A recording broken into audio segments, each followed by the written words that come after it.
আল্লাহ বলে, কিরে ফেরেশতারা, ঘটনা কি? এত খাবার কেন? আল্লাহ রোজা রাখছে। কি চায়? আল্লাহ ক্ষমা চায়। তো খায় না যে তৃষ্ণার, তো আল্লাহ আপনার ভয়। আমার দেখছে না, আল্লাহ আপনারা দেখে নাই। জান্নাত দেখে নাই, আমার জাহান্নাম দেখেছে। আল্লাহ কিন্তু জানে, তারপরে ফেরেশতাদের মুখ থেকে বের করা হবে। সুবহানাল্লাহ পড়েন।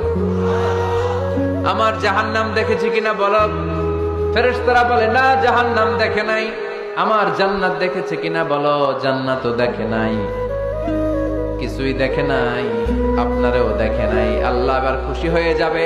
আমার খুশির জন্য, আমার ভয়ে তৃষ্ণার্ত ক্ষুধার্ত সামনে খাবার হাত বাড়ালেই খেতে পারে, গ্লাসটা তুললেই পান করতে পারে, আমার ভয়ে খায় না।